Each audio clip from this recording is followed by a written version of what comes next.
Item 146 on our agenda. All of these items are items that we have had coming, that we've had in advance. We've come prepared to vote on them as a block. And on the other hand, if there are any items being handled separately, we do that as well. So at this time, is there anyone who wishes to hold an item or any items between items 1 through 46 for separate consideration? Madam President, I'd like to hold item 17.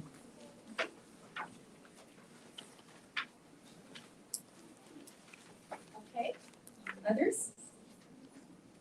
Also, item number 22. And last but not least, 28 for review, please. And I'd like to hold 20 and 21. 20 and 21? Yes.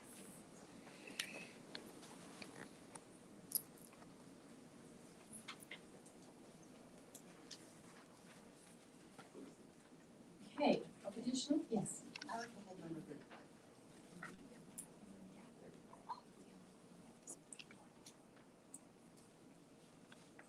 Any other items to be held? Okay. With that, I'll take a motion that would approve the remaining balance with those items. That's items 17, 20, 21, 22, 28, and 35. I'll make the motion that we approve the remaining of those as a block. I'll second. And a motion for Mrs. Buck and a second for Mrs. Anderson. All those in favor, please say aye. Aye. Opposed? Motion has passed unanimously, including a vote from our student board member.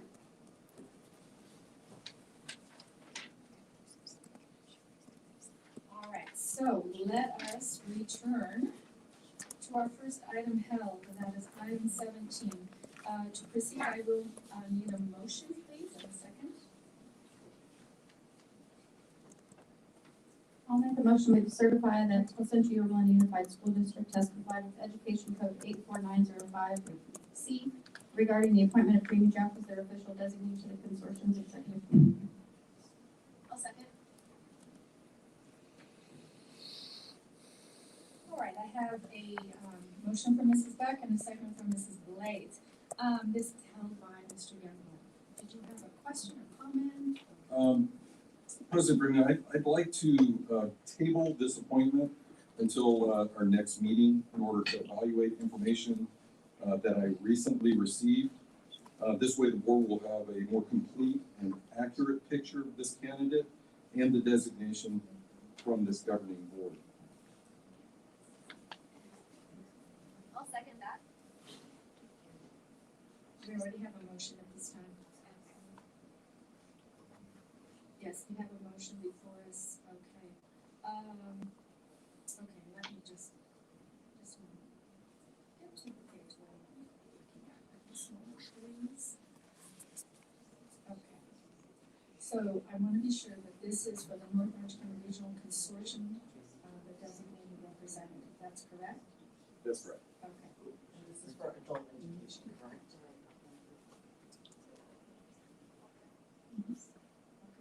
I have a question. If we don't vote to approve this, is there any ramifications? I mean, are we uncompliant? We are required to have a representative at each of the meetings, which occur, every month. That's as often as the consortium meets. And so, until such time as we have someone approved, we would not have representation at those meetings. That has always been the person who. So that, Did you hear what she said, that typically Yes, it would be the principal from when Mr. Birch? Correct. I got it. Thank you.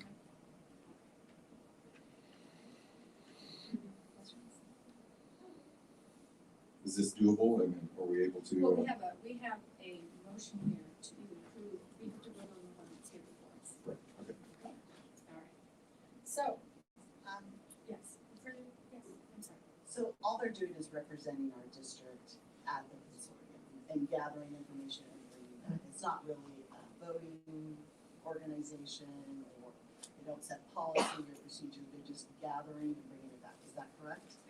Well, it's a combination. They gather and bring information back, but they also are very involved in providing input. They serve as the voice for our district and provide input towards the overarching plan for the block grant. So there's a funding source that there's a plan that really seeks to put together services to serve our student population who receive services under the Adult Ed block grant. Do you know what percentage of our students are in service by that? I don't have the percentage in mind. I can I absolutely didn't think get it so. back I to just you. came up Yes, with a but question. it's all right. I can absolutely provide it. It's mostly through our one program, is that correct? The students that are served, it's mostly through our adult special ed, is that correct? Or? Well, it's actually not, and really the students that are served across the county is really what it is. And the consortium, it consists of representatives of a multitude of colleges and then K-12 districts. And they, essentially all come together to really put together this plan to ensure that students who, are being served through, adult aid services, have the appropriate supports that they need. And typically it's students who are either considered English learners, students with disability, yes, absolutely, and then those who have just, haven't finished their full education through the K-12 system. So what would be the process, when Mr. Youngblood is asking to table it? Would we have to do the vote and then table it for the next meeting? Or how do we have a vote here, we have a motion and a second, so we take a vote on this. And if it fails, then I think it would just, we would fail. Yeah. Further questions? I presume this question was asked in advance, hopefully to get answers for questions that may have been in the minds of those who were asked the questions. Yeah, the information that I received was kind of one-sided, so I didn't want to bring up a reason to possibly discredit this person. So, in other words, I would just like to gather a little more information about what was actually presented, and that way we can make a good, complete decision on a person that's going to well represent our district. Well, I guess I'm asking, did you ask someone on staff ahead of time? for Yes, this ma'am, item? I did. Okay, let's go ahead and have a vote on this item, please. All those in favor of approving the item before us, item 17, please say aye. Aye. Opposed? No. Opposed? Opposed. Okay, motion fails. The aye votes on this, report is a 3-2. Those in support would be Mr. Youngblood, I'm sorry, Opposite. flip that, sorry folks, that's a 2-3, correction. And so those in support are Mrs. Buck and Mrs. Freeman. Those dissenting are Mr. Youngblood, Mrs. Anderson, and Mrs. Blades. Motion fails. Okay, item 20, I need a motion on this, please. I'll make a motion to approve the subscription agreement with EduLastic for grades 6 through 12 at Central Unified School District. Second. Okay, I have a motion from Mrs. Blades, a second from Mrs. Buck. Okay, this is held by Mrs. Blades. Yes, you have comment or question? Yes, I was told that this was for assessment only, but then after further investigation, I also went into their Instagram page, and they said 5 alternative ways to use EduLastic besides testing. It says our tech-enhanced features are perfect for homework, tutoring, in-class activities, diagnostic check-ins, and more. And so the concern is that the new ZLA or the new Zella is also used by EduLastic, which has some controversial material and stuff in there that are some of our parents are concerned about. So that's why I pulled the item, because I just think as I'm researching these programs that there's a lot of stuff that's in there, and we don't seem to have any oversight in the classroom or any checks and balances. And so my concern would be is that we say that we're using it for assessment purposes, but how do we know when there's all this other stuff that's in there and that can be accessed? And the stuff that was in there was, you know, things that I just don't,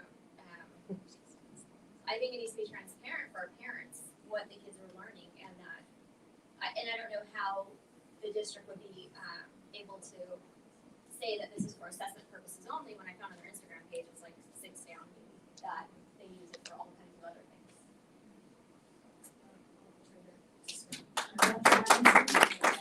Thank you for the questions, because I think I can absolutely guarantee you the whole reason that we even pursued elastics in the first place, and this was at the beginning of last year, during remote learning, was for the absolute sole purpose of assessment. The benefit of elastic itself is that it really, number one, it offers a variety of item bank assessments that teachers can utilize that they very closely follow and assimilate the actual CAS testing that we do, our state standardized testing that we've taken in the spring. So there's a benefit there because it really gives the students that ability to just become familiar with that format of testing, and really the same very similar questions and the level of critical thinking that the questions require for students. And then it also, in addition to the summative assessment that it offers, it's also more formative as well. So more interim assessments that teachers can take. So they can either choose to select the pre-built assessments that Edulastics offers, for all content areas, or they can actually create their own assessments and then upload them to the program itself, and that way administer it to the students much as they take the CAST test in the spring of every year. That is the sole purpose that we are intending, that our teachers have been using it. I understand the concern that there are additional lessons, but honestly that our teachers have access to so many additional resources and curriculum pieces that there's no need for them to utilize those additional resources that Elastic may offer on the site. If even if there's any additional guarantee that we can provide, and much as we did with BrainPop and looking into the filters and things of that nature, that really only provide the access to the assessment piece, because that is what we need it for, and honestly is all we need it for. Is there any other program that just does assessments that we can we look into it? Not that we have utilized, and I think the challenge that we have is, of course, there are many programs out there that it takes training, it takes time to implement it. Edulastics is one that our teachers have had a full year under their belts of using, and so they're familiar with it. If we were to go out now and look at an alternative program, that could be, it's going to delay the access that teachers have to the program in a couple more weeks and months, and then we run into the issue now of them having to train them and provide that training for them to utilize it. So we're just wasting valuable time at this point. So let me ask the question. Is there any checks and balances or any type of, if the district says you only are going to use Edulastic for assessment purposes only, is there any type of checks and balances, or is there any type of oversight? Is there any disciplinary action if we find that they're using it for other things and things from other sites are coming in and being used in the classroom? I wouldn't say disciplinary action that has been needed, because it has up until this point only been used for for assessment purposes. And I don't think we felt the need to have to put that message out there up until this point. And I not personally been informed. I don't believe any of our directors of the services department have of Edulastic specifically any lessons being administered or provided to our students other than for the sole purpose of assessments.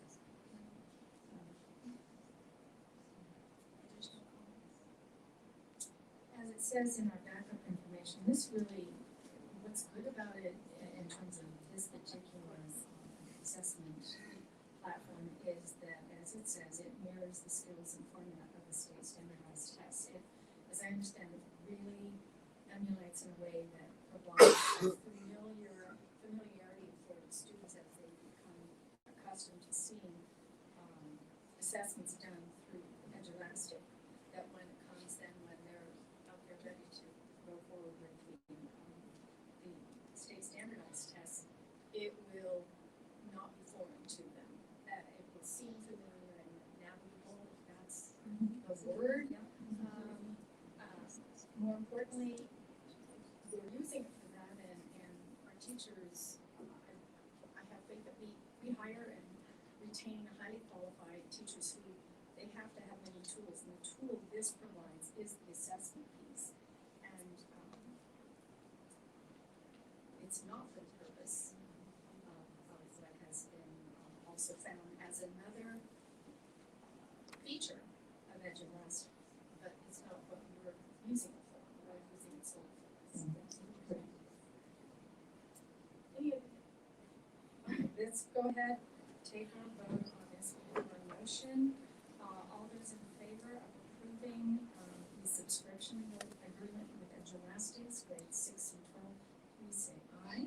Aye. Aye. Opposed? Motion is carried 5-0. And vote on that, yes? I'm sorry, I'm trying to pick it all up, I was looking down. Thank you very much. Ms. Farah. All right, moving on to the next one, item 21. This was held also by Mrs. Blades. I will take a motion.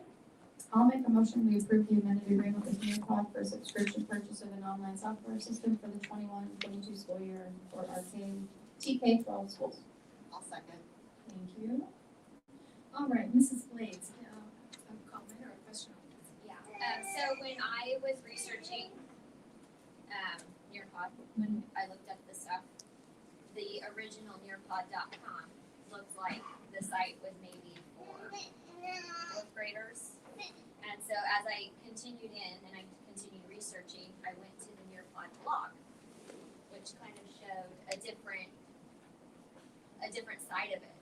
So when I went to their blog, it was how to tie racial justice to ELA, social studies, science, and math. Also stated that elementary was not too young to learn about topics, anti-racism, and a majority of other things. It was how to establish classroom norms and common vocabulary, and there was also free lessons on all of this. And also, too, another concern was the Southern Poverty Law Center is involved and is contributing to this company.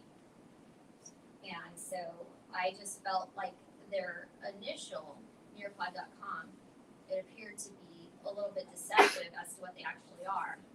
And then I had to go search a bit. Actually, I didn't have to search very much. I just went to their blog.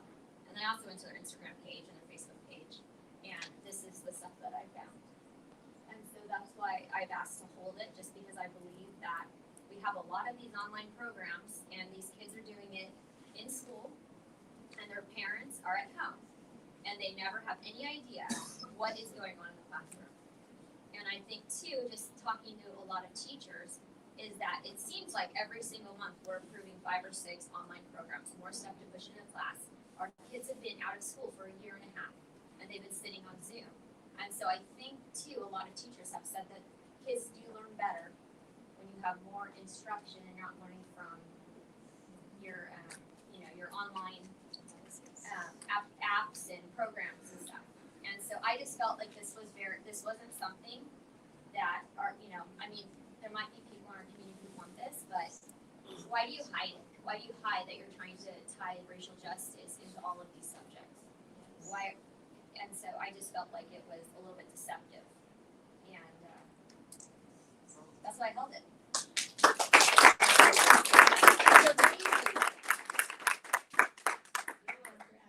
If I may, please have.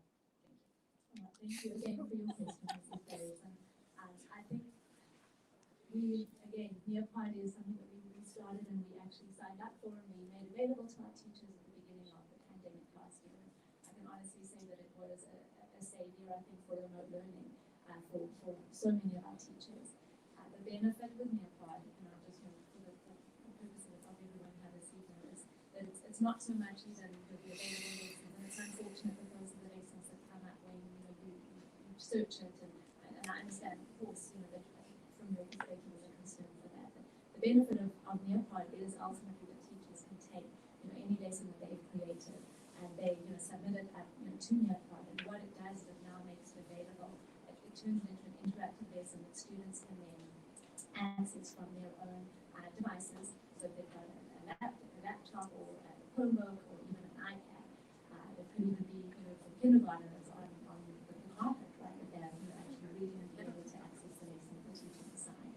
But it makes it then immediately interactive and allows for the students to follow along with the lesson at the teacher's pace. In many cases, even at their own pace, if they want to move ahead.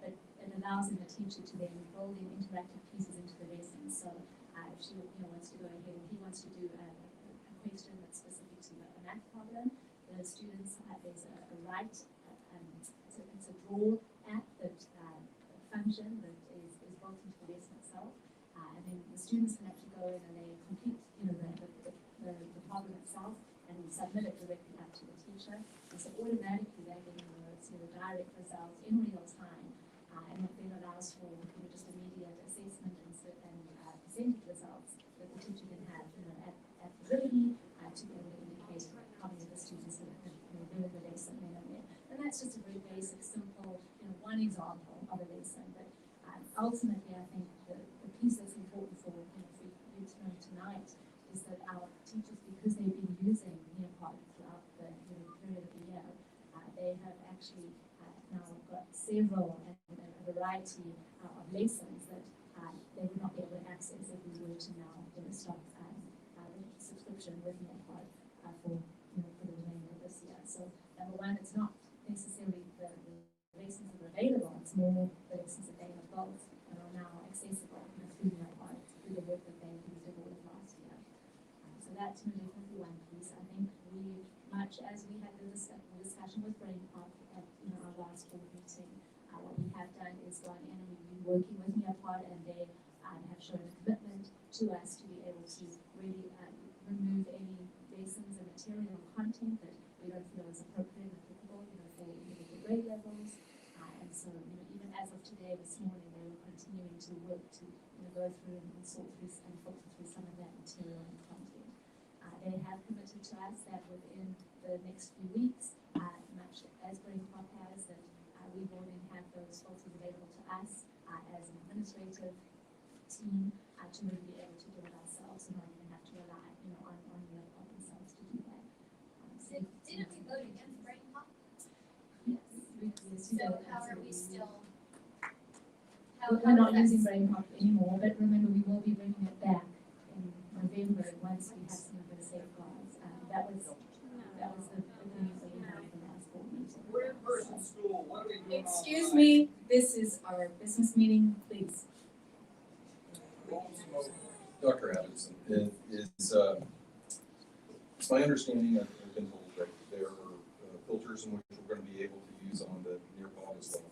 Is that correct? Absolutely. Okay, so if some of this material ends up in the homes of these children, will the people that are the administrators that are allowing this in, will they be held responsible? No. If it was material that was at home that wasn't appropriate, they should call the school site principal. And I do just want to be very clear with Nearpod that students can't access all of those lessons that we're seeing through Nearpod. They can only access what the teacher is making available to them. So they create the lesson, they submit it to the students, and then they participate in that lesson themselves. That is how it works. So they're not able to serve on the site. Now they could serve on an outside, account, and Oh, so they can they- access what anyone but not else for their has. school. Correct, exactly. I have another question that, we already approved this, 103, and this is just for additional, to make it through the remainder of the school year because of the during summer school. That is absolutely correct. It allows for us to cover that last month of the school year. That's the additional 13,000, and it also provides 6 professional development pieces as well. I think when it went through the last, I don't know if we were, when was this approved the last time? It was a couple months ago, correct? Correct. I believe think June, when have to I go think back. when I looked it up, that's what I saw. I saw it looked like a fourth grade curriculum. It looked like a 12th grade would use it. And so my issue is this, and I mean, let's just be honest. We get, and I know that people are going to completely misconstrue this, that I'm anti-teacher or I'm anti-whatever, but we get,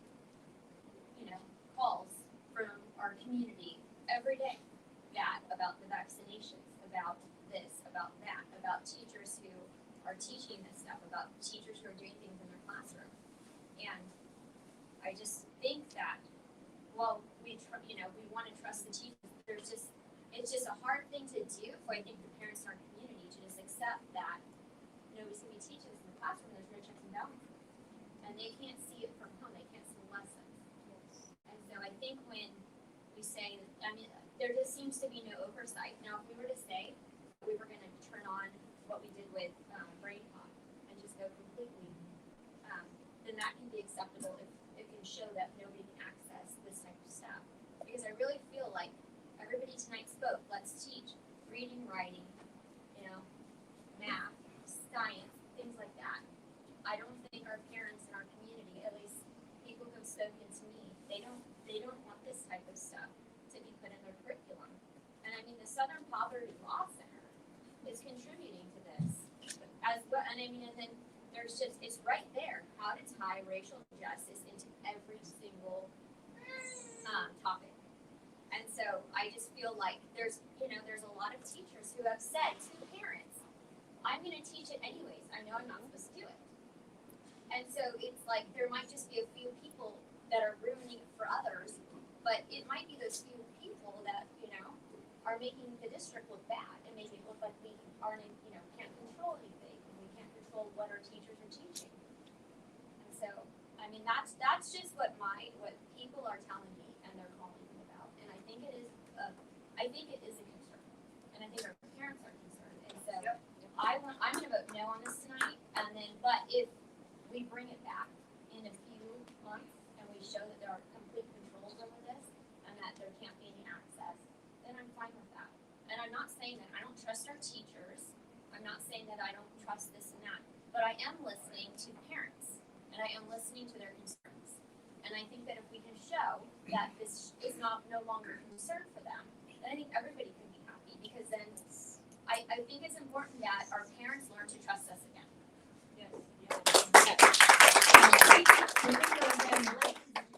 I was at Yorba High School today and I saw a Near Pod lesson. It was in the language arts class and she was talking about punctuation.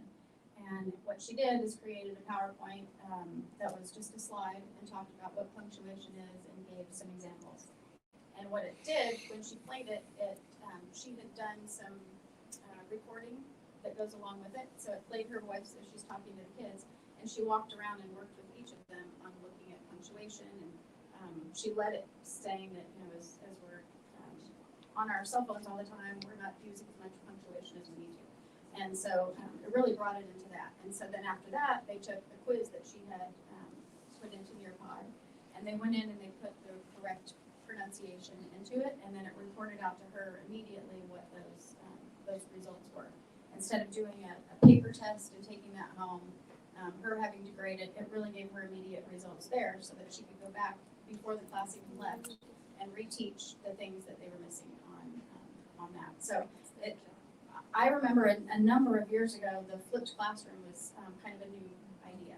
And it really was geared around math and teaching and recording a math lesson so that when the student got home, they could listen to that over and over and over if they needed to and go back. And when they're in the classroom, be doing the actual work and working with the teacher instead of doing the lesson at school, getting the lecture, and then going home and doing the work without that support. So it really, what I saw today, showed the ability for that to happen. So it's that kids can hear it over and over and over if they need to, and go back and not have to ask the teacher over and over, who may be busy doing other things, but then they gave the opportunity for the teacher to go back in and give that assessment immediately.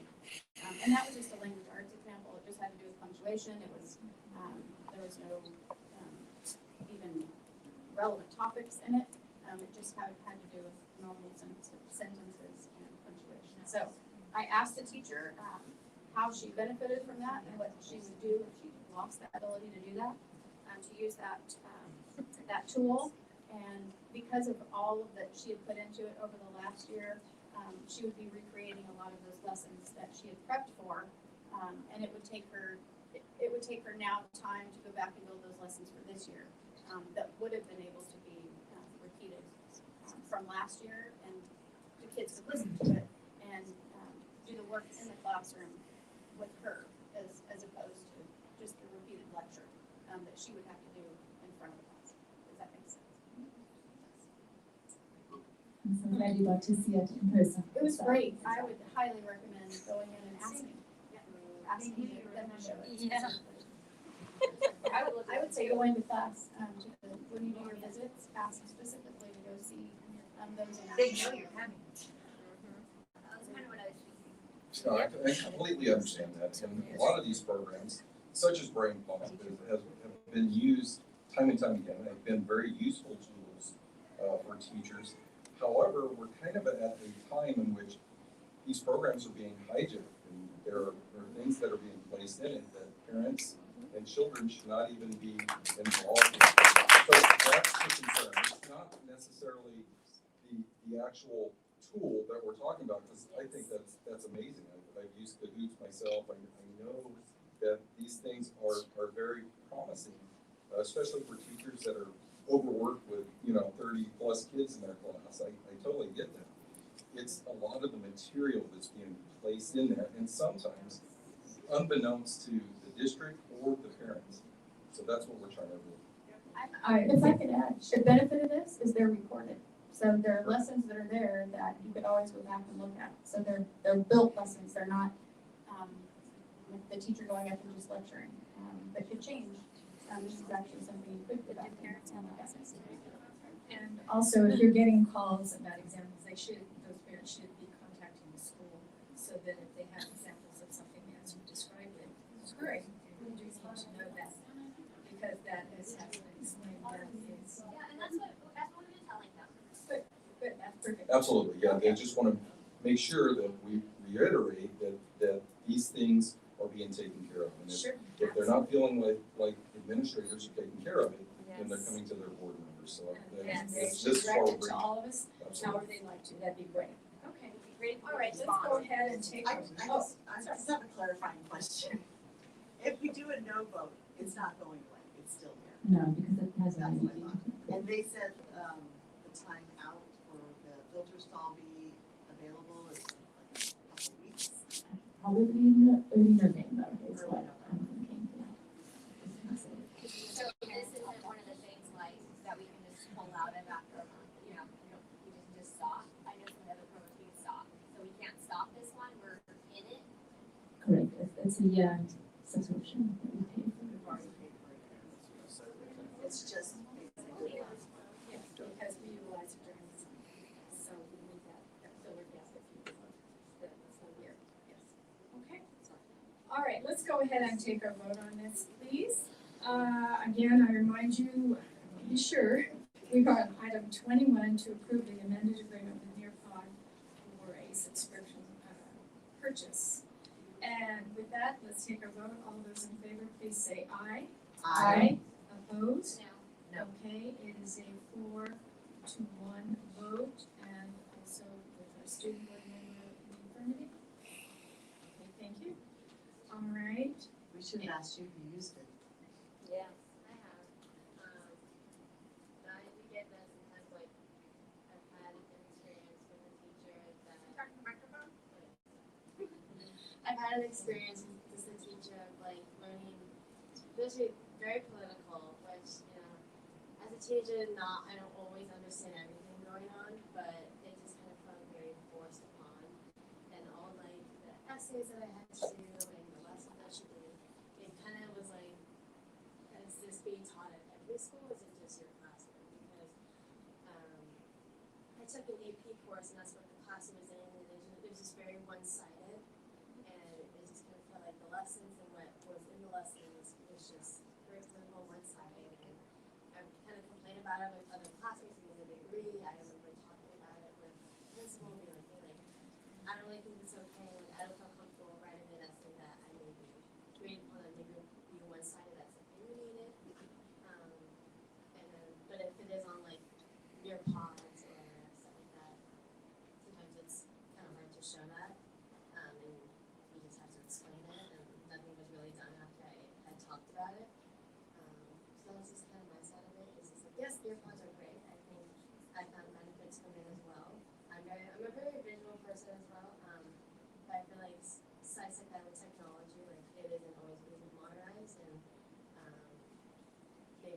checked in with the teacher and what they're teaching, and going along with teachers being like, well, I'm just gonna teach what I wanna teach. And it's like, well, how do we know if we're checking if like, you know, another teacher from Esperanza is teaching the same thing that my teacher at your one is teaching? So that was just my experience with the teacher.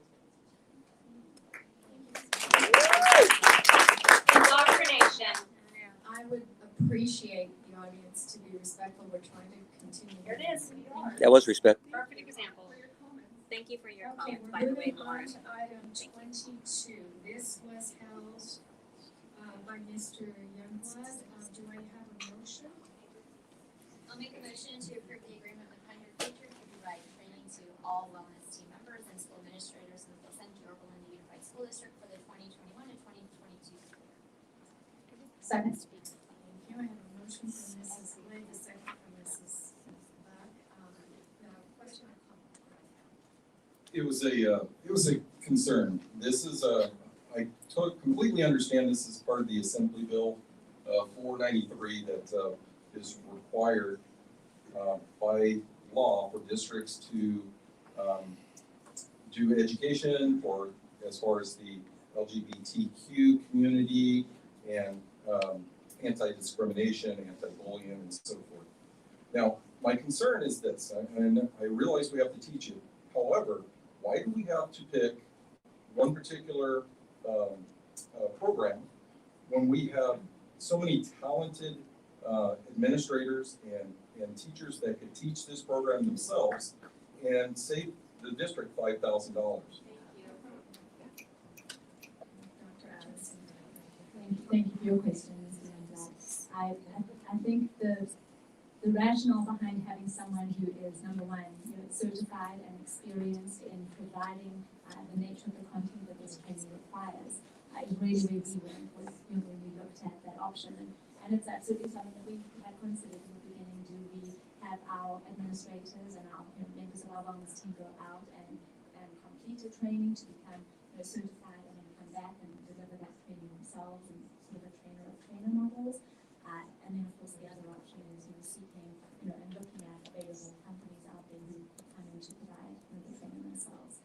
And really the reason we went with this particular company, Kind of Future, in particular, one of the lead directors who provides the training, Lindsay Etheridge, was the result of her in-depth and extensive training and experience in training. She had over 15 years in providing this exact level of content to school districts across the country. So that was the first reason. I think the way that I liken it to is just I myself can become a personal trainer. For example, I can go ahead and complete a training that now allows me to do and give that and work with individuals, but that doesn't necessarily make me now an expert at training other personal trainers. And that's the way that I like it too for our staff. I think that they can go on training with them to then after a 2 to 3 day training to turn around and now have to come and be asked to train all of our administrators, our principals, our psychologists, our counselors. That's a big ask. I think it's two very different skill sets. And they I think after possibly having been involved in that over a year or 2 years, that they would definitely be more skilled. But I think I would much rather have someone coming in from outside who has this experience and is very well versed in the content and the vocabulary that's going to be required, and ready to answer so many of the questions that are going to come up during those trainings amongst our staff that we can turn to.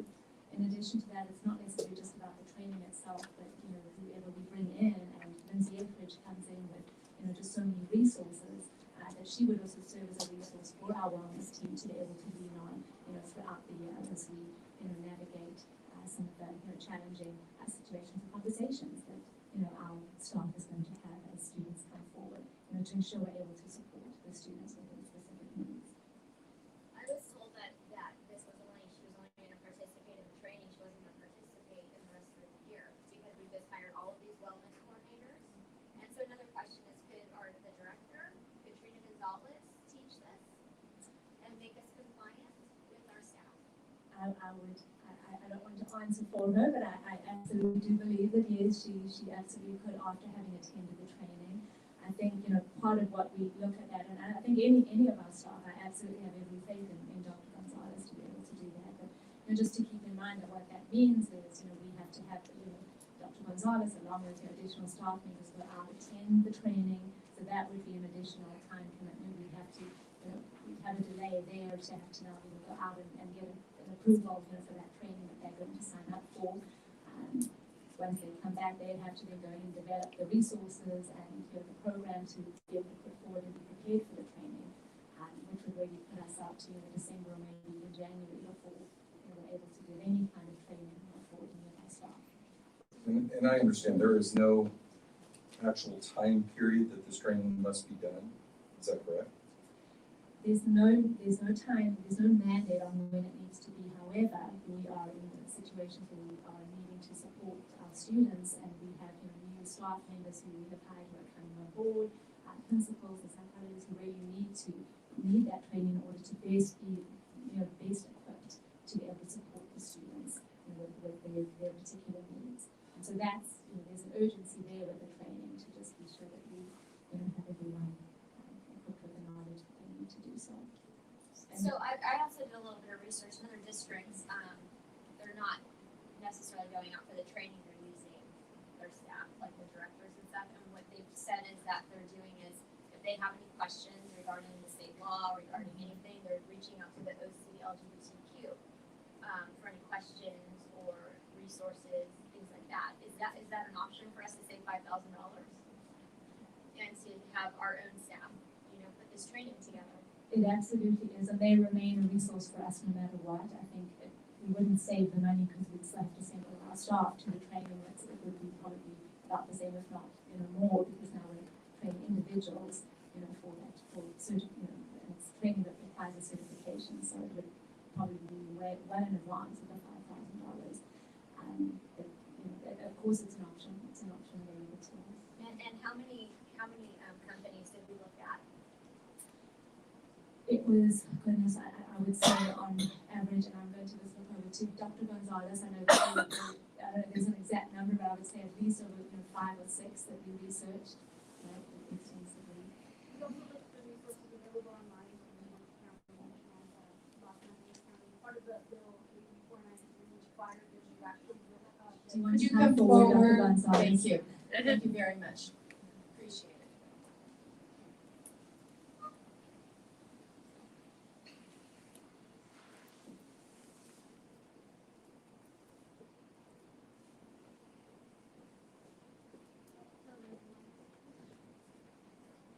As I was sharing, a part of AB 493, we did have to require training. We looked into different resources. All of the local Department of Education had to provide resources available to school sites by July 2021. We looked at those websites, and most of them had just webinars, very simple lessons that teachers could listen to or staff members could listen to for training, but it just didn't seem adequate for us. So we looked at different organizations and companies, and Kinder Future came out to be the strongest competitors in their experience. Their specialty with working with larger school districts, they've worked with Santa Ana Unified in the past to be able to support those campaigns. They offered a plethora of resources, not just for us to train our administrators and our staff, but also as consultants to us as we customize our own journey through this process. So as you know, there's a lot of compliance pieces involved in this.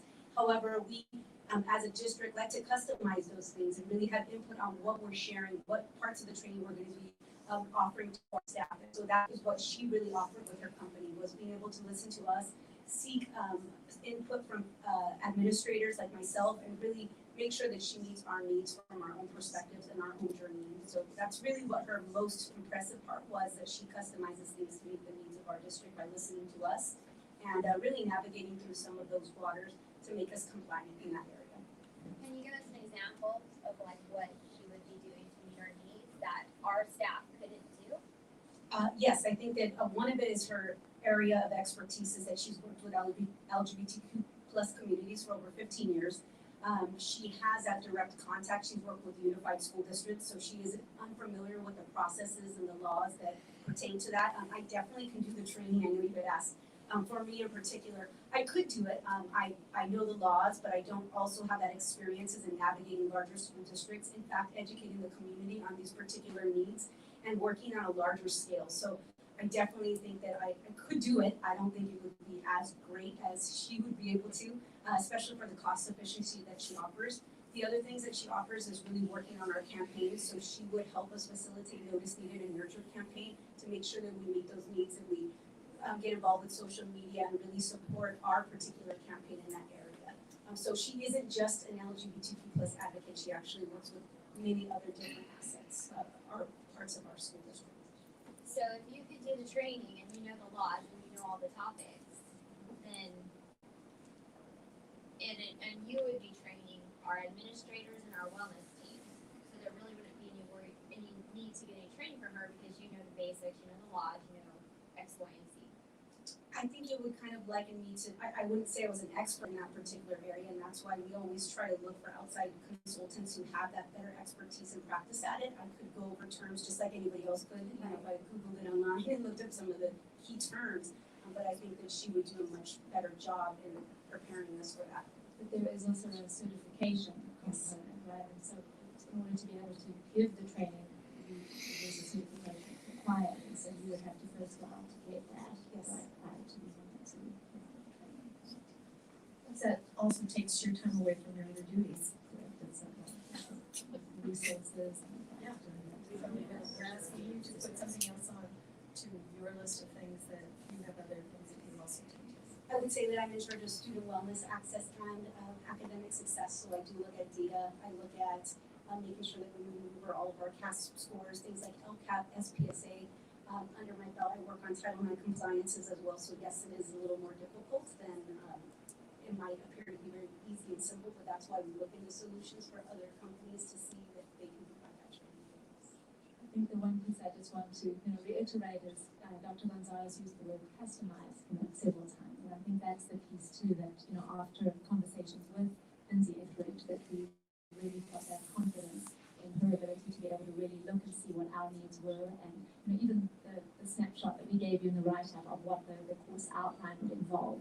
That really is just sort of a template and a sampling of we would be highly involved, and even as an executive cabinet, very involved in just determining exactly and designing what that training would be, and that's something where Dr. Gonzalez and our wellness team they would truly customize it to fit the needs of exactly what we want to share with our staff and what we want to train them in specifically. I understand, thank you.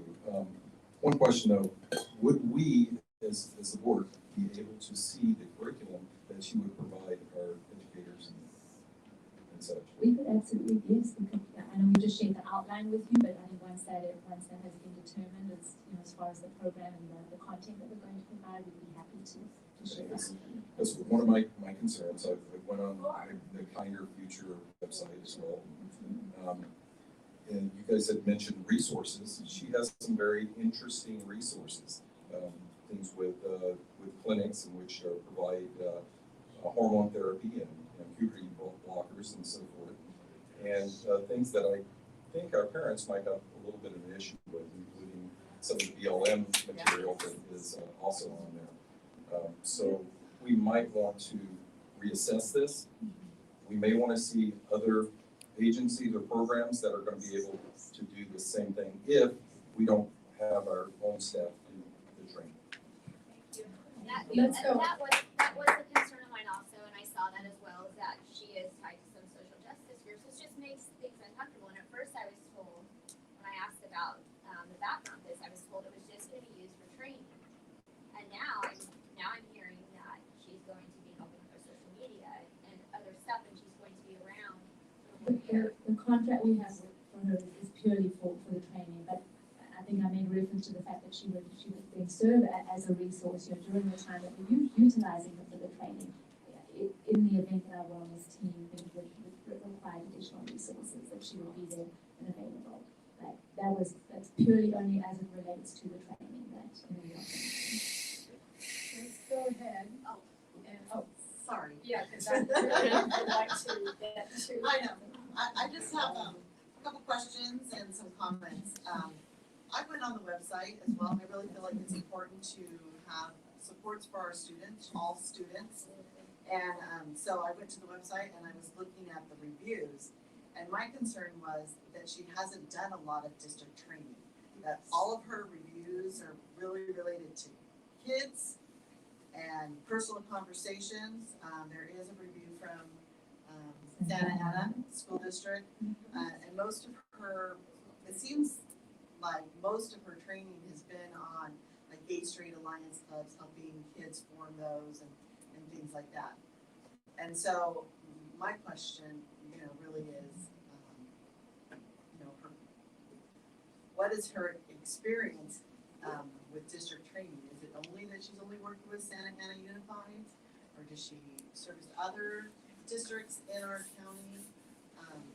I just thought it was so small that I even called LGBTQ chapter here in Orange County yesterday and asked them what they recommended. And I haven't gotten a response yet from them, but I was like, I'm concerned that not what she's going to teach, I'm just concerned that, her breadth. And so, that's a concern of mine. And then a question would be, we've hired a lot of counselors, a lot of wellness specialists. We have counselors on assignment, COSAs, is that correct? Do any of those people that we've hired have experience working with the LGBTQ community? I think some of them have a variety of experience, and so again, I'll turn to Dr. Yes, I would say they do have experiences, again, not of training others or focusing on that particular part. It would be like when we suggest that I give a training versus Lindsay Etheridge, I would really encourage you to look at her background because she would definitely have much more experience than I would, even if if she had limitations on some of those areas. So most definitely I think she would be better equipped to do that, but we do have a COSA, Counselor on Special Assignment, has worked with LGBTQ students, and all of them have had a spattering of it, but we have a resident expert who guides us through the processes and what is in place with the law and helps support our school sites and myself as well. Okay, is that something in the future that we could look into getting her the actual training so that we could have an in-house specialist to work with these students? She would be a part of the training if we did get this. Yeah, but all like of us the train the trainer type of a model is what we talked Absolutely, about. and I think if we're talking building capacity, and that would absolutely be a plan down the line, right? So we do have several in-house trainers, because ultimately it would be in our best interest. So we could absolutely ensure that. I would just feel more comfortable if we had a broader, somebody who maybe like Esma said was more trained in training school districts and maybe not so one-on-one. Let's go ahead then, if we could, and move to having a vote on this item. And Oh, just one more comment. If we approve this training, it's just for this one training only, and then we could move forward with the others, is that correct? Correct, yes. I think there are two trainings. We've got one for our principals and then one for our counselors and psychs. And it's two, right? But it's all within a week's period that will happen. And then in the future, I would really love to have a study session on the LGBT community and the laws and how we can support these students as well. I think I am not an expert on this field, and I would love more information. it is something that we need to get caught up on in our district. We're woefully behind on that curve. So, okay, let's go ahead with our vote, please. Again, we are now talking about item 22 to approve the agreement with Kinder Future, there we go again, Kinder Future, to provide training to all wellness team members and school administrators. So, all those in favor, please say aye. Aye. Opposed? No. Okay. The motion passes Oh, come on. a 3-2 vote. The supporting individuals are Mrs. Anderson, Mrs. Buck, Mrs. Freeman. The dissenting votes on that are Mr. Youngblood and Mrs. Blades, and our student board member, I'm sorry. I'm sorry? Said no. Okay, thank you. And our student board member, Ms. Farr is a negative on that too. Okay, now we're moving on to item 28 that was held. I will take a motion, please. I'll make a motion that we approve the agreement with the Scholar System Network and El Camino Real High School during the 21-22 school year for professional development, a school assembly, and targeted small group intervention. I'll second. Thank you. I have a motion from Mrs. Buck, a second from Mrs. Blades. This was held by Mr. Youngblood. Questions? Yes, the question is, just after researching Mr. Rios, amazing, I have to say.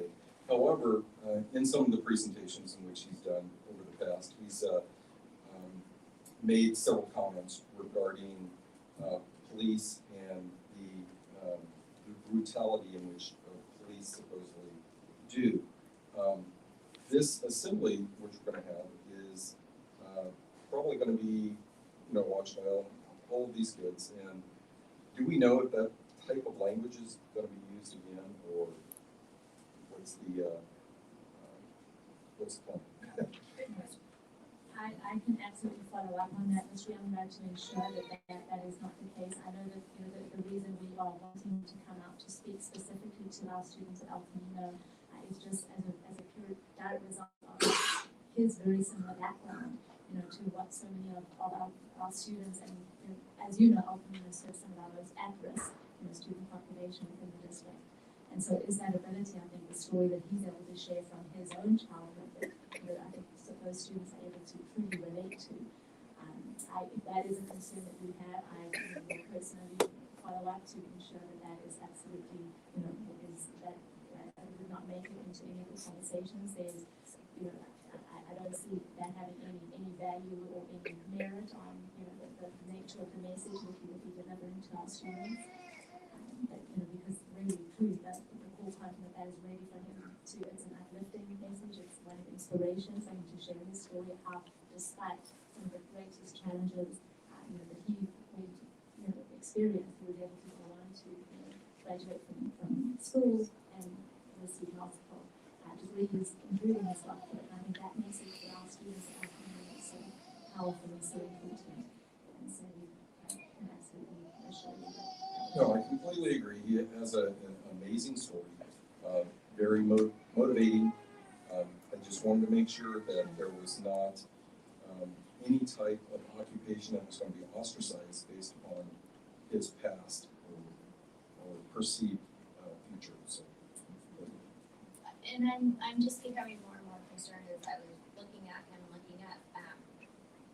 he has on his page, he has the Black Lives Matter is coming up, and he supports that, and as Mr. Youngblood was saying too, there's some anti-cop rhetoric in this. And so I'm just wondering why, if we know this stuff, why are we going to approve, why are these questions not asked before it gets put on our desk for approval?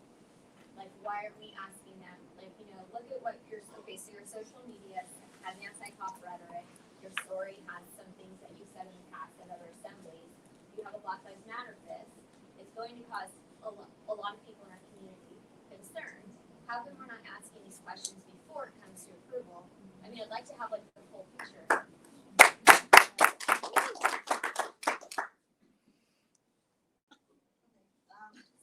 I went on the website and Googled him, and I read a lot of his papers, and his story is amazing, and I think he's, when I was reading one of his papers, he says, he brings the been there, done that kind of attitude, into jail, I've done these things, and I think that could be very motivating to students, but I am very concerned that he is extremely political. He is an avid writer, and his things that he writes have the word it's revolution. He uses revolution, and he uses anti-police rhetoric a lot. And as long as we can be affirmed and it can be monitored that he is staying out of politics, he's staying on his personal story of how he can rise, and it is monitored, then I think, that group of population would really benefit from hearing his story. but I feel like we're walking a very fine line. His images are disturbing if you Google him, with his, a lot of anti-police rhetoric and his revolutionary talk. So that is my main concern, is that he's going to be on topic and say that and not try to influence. I don't really think we need a revolution happening on that.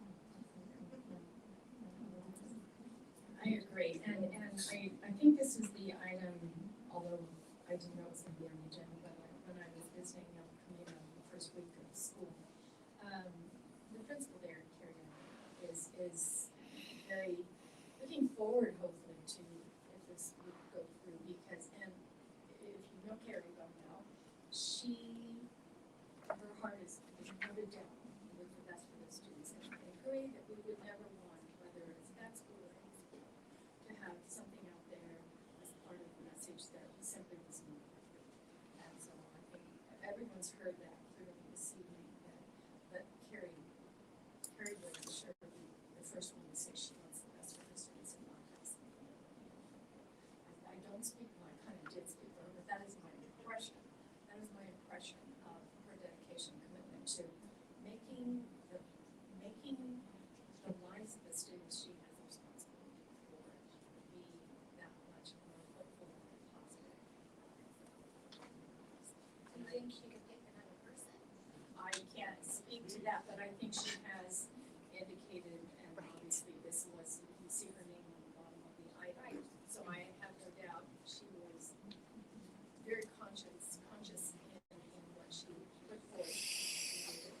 Anyway, so I won't speak for her, but I know that our teachers, and certainly she, as the administrator of that campus, will be careful to be sure that it was the right message without messages in there that don't belong at the school. President Brennan, would she be, okay, let me back up. When would this assembly be if it were approved? And can I ask why it's almost $16,000 for? Oh, whoa, no. So there's also a training component with it.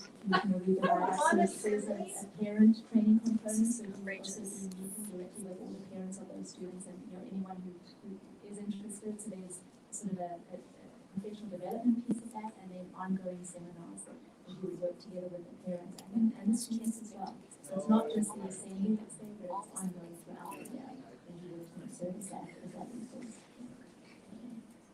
Stop kids Could, from Googling them.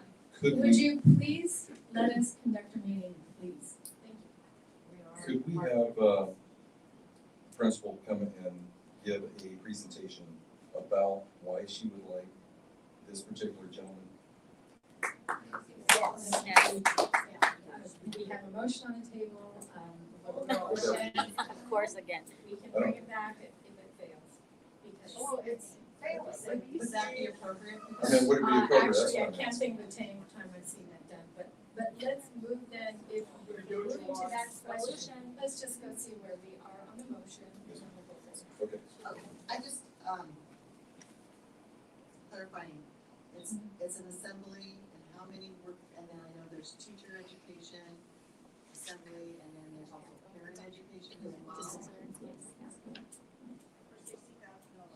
So And it's how not- many, yeah, it's multiple nights, correct? Correct. Do we know how many nights? Why don't we ask the children? Your next question, and I don't know the exact number of nights, I will How get many that nights? additional information. And I don't think it would be, out of the ordinary for, if we were even asking Diana to go ahead and put together a comprehensive sort of report that we could make available to all of you on exactly, the nature of what this follow up. It's just amazing Components of instruction. it as well.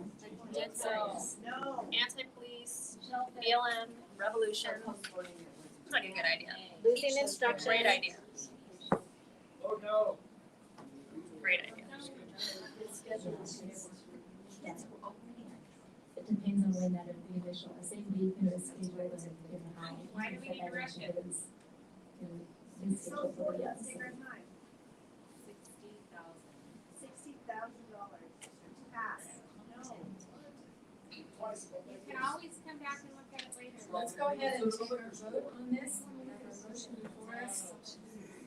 Again, this is item 28, to approve the agreement with the Scholar System Network and El Camino Real High School during the 2021-22 school year for professional development, school assembly, and targeted small group intervention. We have a motion, and with that, let's take our vote. Those in favor, please say aye. Aye. Opposed? No. Okay, motion carries. The motion in favor was Mrs. Beck, Mrs. Freeman, and those dissenting were Mrs. Anderson, Mrs. Anderson. What about I'm still, Oh, I didn't vote, Hey! Sorry. because I'm super conflicted by this. Why? $60,000 for one fucking high school, are you? Excuse me, all right, please, if you can't be civil, I do ask that you excuse yourself, thank you. These students are so unique. Do not do it. What's gonna stop you from Googling it? I am going to clear the boardroom if you cannot sorry. be quiet, she is talking, please. These kids are in my trustee area. They come from very difficult situations. They do not live how you would want any student to live. Then let's They ask come, them. they come from very abusive homes and they need these supports. And so, but my main concern is making sure that it doesn't go political. Yes. And that these kids and the parents and the staff gets the education that they need. And so that is where I'm really conflicted. And I guess if we could have, if I felt like district staff was gonna supervise or monitor this really closely, I know the principal, I've met the principal there, I've been on campus and I know how special these students are to her. And I don't feel like she would do anything to jeopardize them.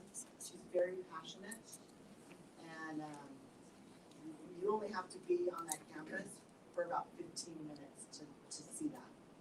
And then to be on the campus and walk around and meet these students and hear their stories, it's heart-wrenching. And I don't think any of us in this room knows what those kids go through. Because you've been there and done that. So, I guess I'm just, would that be something, Dr. Adamson, that we could do from the assistant superintendents to supervise to make sure it doesn't? Ask them